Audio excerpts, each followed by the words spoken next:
The latest photos of the J50 have been exposed today, revealing more details. Of course, if anyone has these photos online, please don't share them randomly. It's said that the guy who posted these photos was invited to have a cup of tea, a euphemism for being questioned by relevant authorities. Originally, I didn't dare to talk much about this topic, but now within the online community, the photos have spread everywhere, even on YouTube, and a few people have started discussing this topic.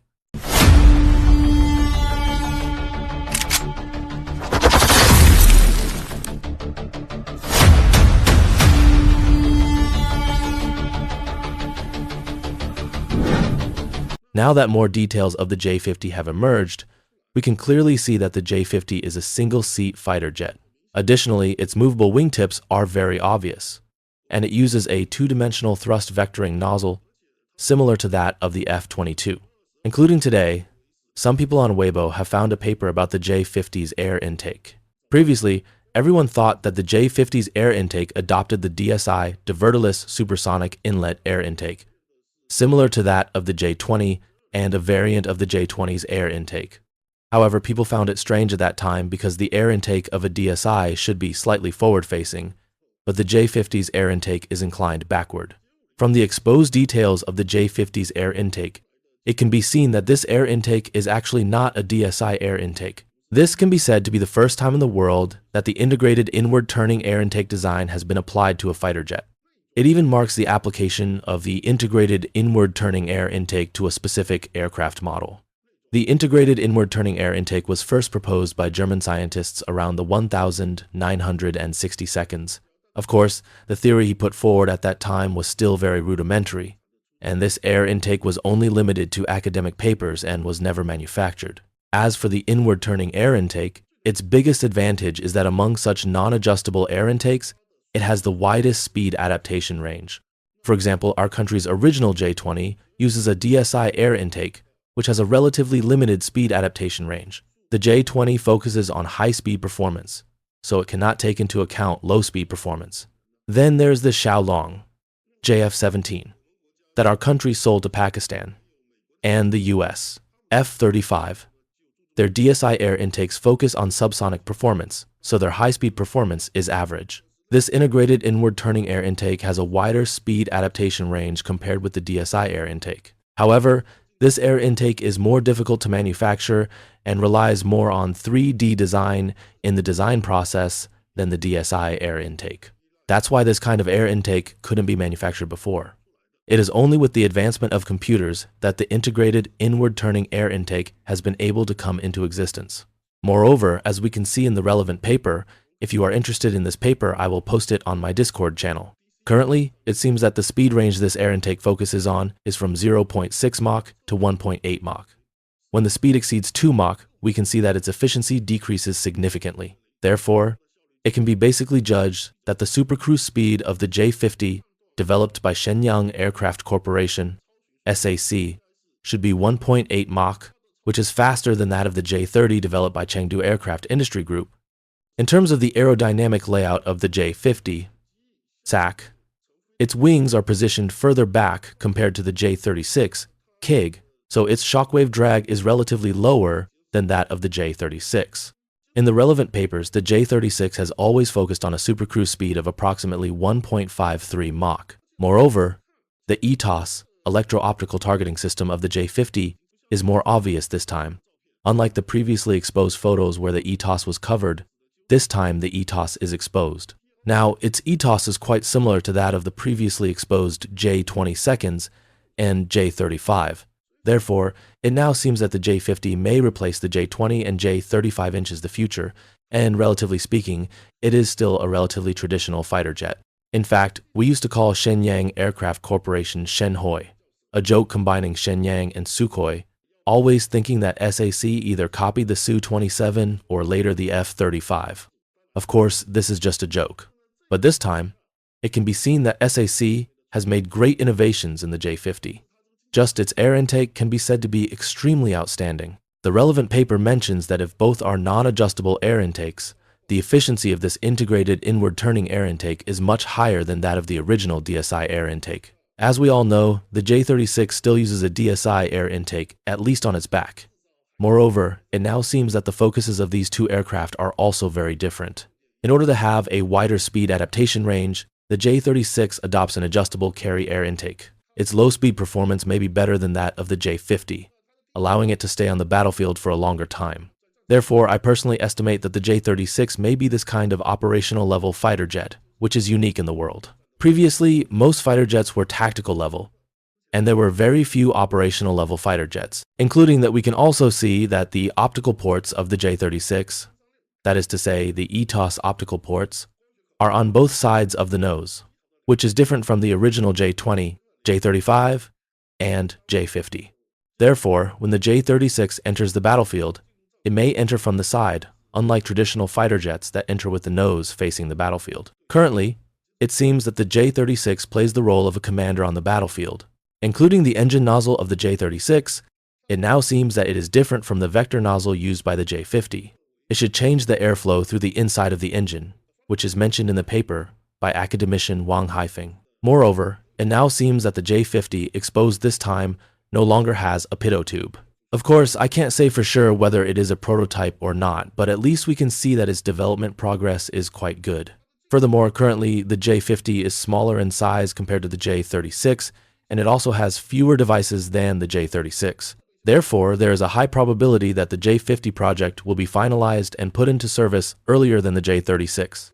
Because currently, the J-36 is after all a redefined fighter jet, it is an operational level fighter jet that no one has ever developed before. It has many more functions than previous aircraft, so the number of test flight subjects it needs to conduct is much more than that of the J-50. Currently, it seems that the size of the J-50 is roughly the same as that of the J-20. In fact, the length of the WS-15 engine is slightly shorter than that of the WS-10. From the perspective of the rear fuselage, the part from the back of the bomb bay to the engine of the J-50 is actually shorter than that of the J-20. Therefore, the overall size of this aircraft should be roughly similar to that of the J-20. Therefore, currently, the J-50 is still a relatively non-revolutionary tactical fighter jet. Currently, it seems that the J-50 will be equipped by the Air Force and will also be equipped by the Navy in the future. The drones that will be matched with the J-50 inches the future do not seem to be the two unmanned fighter jets exposed during this year's September 3rd military parade. In the future, we will use drone structures with a more sci-fi appearance. Because we have been conducting research on flying wing-structured aircraft with a small aspect ratio and supersonic flight capability, their stealth performance and range will be better than those of the two drones displayed in the September 3rd military parade. Many people say that although the overall weight of the J-50 is currently similar to that of the J-20, the J-20 was limited by the relatively poor engine performance during the era when it was developed. When the J-20 was being developed, and even up to now, not a single WS-15 version of the J-20 has been put into service. Therefore, if the J-20 wants to achieve supercruise, it can only rely on optimizing its aerodynamic layout. Hence, the J-20 adopts a small aspect ratio design, and its wingspan is relatively small. In fact, the wingspan of the J-20 is even smaller than that of the F-35C and the F-22. Currently, it seems that the wingspan of the J-50 is significantly larger than that of the J-20, and it does not have such a small aspect ratio wing. The advantage of a larger wingspan is that the aircraft will have higher lift and a longer range. Currently, it seems that the external dimensions of the J-50, especially its wingspan, should be larger than that of the J-15 or the Su-27 series. Although the Su-27 has a rather extreme folding design, even the tail can be folded. In fact, the folding structure of the Su-33 or RJ-15 is not that ideal. The folding is too severe, and this excessive folding itself will also affect the internal fuel loading capacity of the aircraft. We can see that the wing folding of the latest J-35 deployed on aircraft carriers is not as extreme as that of the J-15. Therefore, I estimate that the wing folding of the J-50 will be along the fold angle of the lambda wing. Hence, its deployment and movement on the aircraft carrier will be relatively more difficult compared to the J-15 and J-35. However, for the future carrier air wing, it will be coordinated with many drones in the future. Therefore, even on a single aircraft carrier, including the Fujian aircraft carrier, I believe it will be able to be equipped with the J-50 inches the future. In this case, although the number of manned aircraft will relatively decrease if the J-50 is equipped, in the future, many functions can actually be replaced by drones. This was the type of carrier-based aircraft that the US planned to equip in its 2025 Carrier Air Wing plan. Of course, this plan has now been aborted and is basically impossible to realize. We can clearly see that in the original US plan, the total number of manned aircraft was only 20. Its electronic warfare aircraft, long-range attack aircraft, and even tankers were all drones, and it only had 2 squadrons of manned aircraft. Moreover, among the manned aircraft of these 2 squadrons, the F-35 seems to be just making up the numbers, because in the original US plan, the F divided by AXX not only has a longer range than the F-35, but also a larger internal bomb bay. Therefore, I feel that the F-35 was quite redundant in the US 2025 Carrier Air Wing plan at that time. From this perspective, if the J50 is deployed on aircraft carriers in the future, especially the nuclear-powered aircraft carrier currently being built in Dalian, which has a larger displacement and a larger flight deck, its deployment and movement will be more convenient. In fact, even if the J50 is deployed, it will be sufficient to deploy 10 to 20 of them, and the rest can be fully equipped with such drones. Moreover, currently, compared with the J-22 and J-36, the J-50 is obviously a single-seat aircraft. For this type of single-seat aircraft, it may be somewhat difficult to command drones in combat in the air in the future.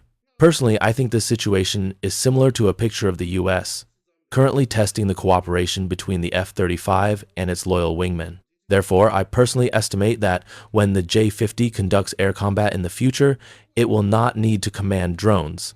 Instead, the drones will have become an integral part of the J-50. This means that the data received by the J-50's loyal wingmen will be transmitted to the J-50. The J-50 will integrate the data through the aircraft's background system and display the battlefield situation on the screen.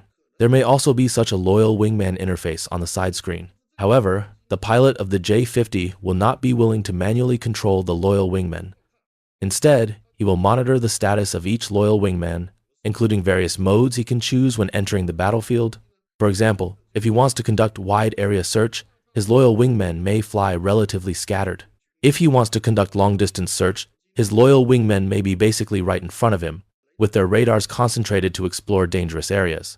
When he wants to launch weapons to attack enemy targets, I personally estimate that he will not manipulate each drone to decide which weapon to use for the attack. Instead, after he decides to attack, it may be the airborne weapons on his own aircraft that attack the enemy, or it may be the unmanned wingmen that are in a more suitable attack position to attack the enemy. Therefore, his loyal wingmen will become part of the fighter jet in the future, which is still very different from the J-36. Currently, the J-36 has one more crew member, including the J-22, which also has an additional crew member in the back. I personally believe that this additional crew member in the back is most likely to serve as a battlefield commander. In the future, when the J-50 is put into service, it will have another great advantage. As we know, during the Cold War, the US had the capability to use the F-14 to conduct a 90-degree area patrol at a distance of approximately 400 nautical miles from the aircraft carrier. However, we also know that the range of future anti-ship missiles will become longer and longer. Although the internal fuel capacity of the J-50 is larger than that of the F-14 of that year, as well as the current J-15 and J-35, and its lift-to-drag ratio and lift are also better. Regarding the patrol radius of 400 nautical miles, the aircraft actually needs to be able to fly for more than half an hour within this 400 nautical mile range, rather than just flying there and immediately flying back. Therefore, you can't actually extend its air defense zone much. For the J-50, since the unmanned loyal wingmen become part of the J-50 and fly in front of the J-50, this can greatly expand the radius of the aircraft carrier's air defense zone. The enemy will actually enter the strike range of the J-50 before they launch their anti-ship weapons. I personally believe that one of the very big differences between the J-50's future role in fleet air defense and the previous aircraft carrier air defense is this. When it comes to the aircraft carrier's own anti-ship attacks, the J-50 can also expand its strike range through loyal wingmen, especially since the supporting drones for the 6th-generation carrier-based aircraft have not yet been exposed. In the future, there may be a type of drone capable of carrying such heavy weapons to cooperate with the J-50. Currently, the bomb bay of the J-50 is limited by the aircraft's fuselage. Especially when compared with the J-20, the air intake of the J-20 is slightly forward, and the lengths of the two aircraft are roughly similar. Therefore, I personally estimate that the length of the J-50's bomb bay is similar to that of the J-20. In this case, it cannot carry relatively long anti-ship weapons or land attack weapons. Under such circumstances, it can place the land attack or anti-ship weapons on drones and let the heavy land attack and anti-ship weapons carried by the drones launch attacks. This is also very likely to happen. Personally, I estimate that the J50 project may progress relatively quickly. With luck, it may be able to be showcased in the 2029 military parade. Because according to the progress of the J20 prototype made its first test flight in 2011 and entered the test flight brigade in 2016, which is considered to be put into service in our country. Currently, the size of the J50 is not as much of a breakthrough as the J36 compared to the J20. Its overall size is similar to that of the J20.